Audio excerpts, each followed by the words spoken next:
y se ponen a hablar de fútbol. En un momento dado, siente que viene alguien y lo hacen callar. Él obviamente estaba vendado, no veía nada. Pero relata en el testimonio que está también en el expediente que varias personas se paran frente a él y una de ellas le pregunta, ¿ese es Sajón? Y no es Sajón de los Sajones, no. Para los que no lo saben, creían que era Edgardo Sajón.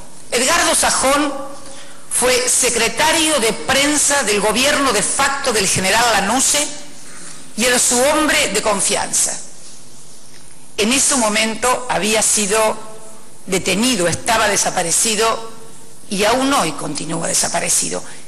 Y Hanover relata en ese testimonio imperdible que tiene este expediente que ahí se dio cuenta dónde estaba y el terror se apoderó de él porque sentía que estaba en un lugar en el que podían hacer desaparecer a la gente, porque todo Buenos Aires, lo dice así textualmente, todo Buenos Aires sabía que Edgardo Sajón había desaparecido. Aún hoy continúa desaparecido. En este clima de seguridades y certezas comienzan a producirse los hechos con un vértigo de fechas y de hechos que realmente revelan que, como la mayoría de los argentinos, quienes suscribieron contratos lo hicieron sin libertad, únicamente contaban con libertad ambulatoria.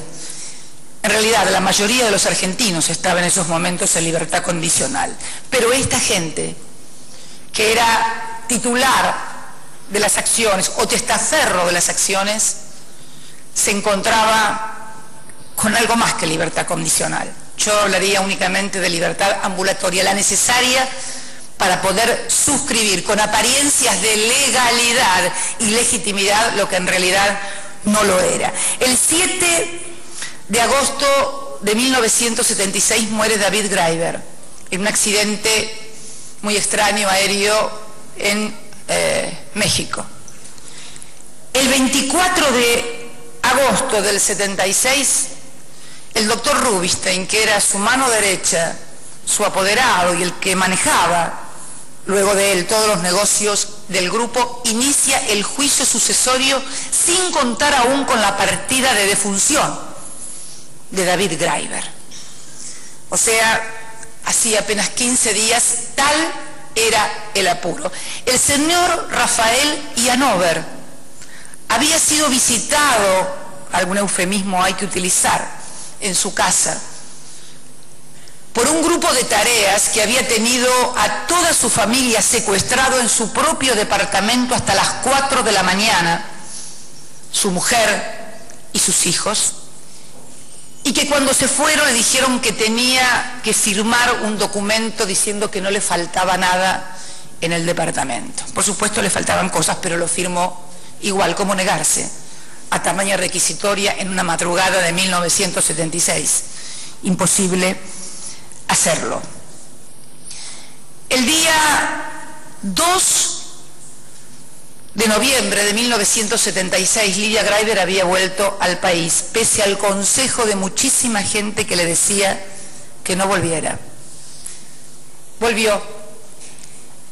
Y el 2/11 del 76, luego de amenazas personales sobre ella y sobre su hija, es obligada a firmar las suscripciones de acciones C y E, que ni siquiera tenía en su poder, ni sabía qué cantidad eran, ni dónde estaban. ¿Y saben por qué? Porque también surge de la documentación obrante en autos que las acciones que vende el día 2 de noviembre recién aparecen el 24 de noviembre en el inventario que se hace en el Banco Nacional de Desarrollo, ¿se acuerdan del Banade? Donde sí estaban depositadas las acciones C y E. Yo he escuchado y leído decir que cuando se firmaron estos contratos, el señor Hanover la señora Papaleo, Eva Gichnat, de Greiber, la mamá de David Greiber, junto con su hijo Isidoro, su nuera, que aparecían también como titulares de Da Vinci, Sociedad Anónima, que era la otra titular de las acciones A junto al señor Janover, y por lo tanto eran las que daban el control de la empresa. Tenían libertad, claro, tenían libertad ambulatoria, necesaria para poder firmar, pero este era el marco de presiones, de amenazas y de país en el cual vivíamos y ellos principalmente vivían. Para que tengan una idea, el último documento que Lidia Greiber debe firmar para jurídicamente cerrar todo esto es ante el juzgado de menores, porque ella actuaba en representación de su hija menor de edad. Ustedes saben, cuando hay una menor de edad interviene el juez de menores y no puede hacerse ninguna transferencia sucesoria sin la vista al defensor de menores y sin la aprobación del juez. Lidia presenta ese escrito el día 9 de marzo del 77, lo tenía que firmar ella porque ella era la representante de su hija que no tenía 2 años todavía. El 9 de marzo se presenta esto en el juzgado, el juez jamás autoriza esto y el defensor de menores tampoco, y a los 5 días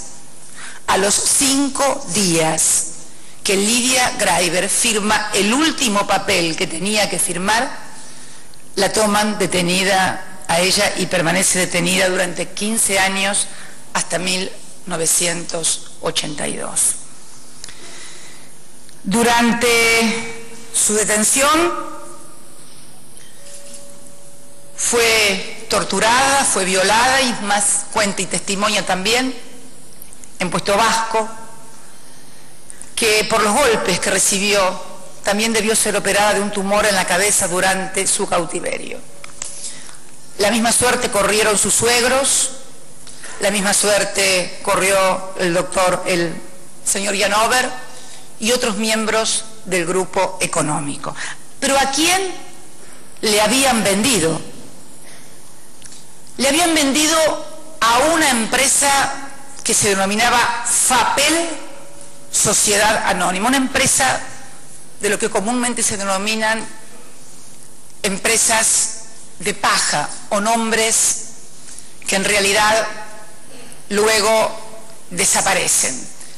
¿Quiénes eran los dueños de FAPEL, Sociedad Anónima, y cuándo se inscribe esto en la Inspección General de Justicia? Los dueños de FAPEL, Sociedad Anónima, entre otros, figura Ernestina Herrera de Noble, el titular de La Nación, Bartolomé Mitre, Héctor Mañeto, bueno, y otros, Patricio Peralta Ramos, y otros nombres de abogados, Bernardo Sofovich también, creo, abogado de entonces del Grupo Clarín, Campos Carles, también abogado del Grupo Clarín.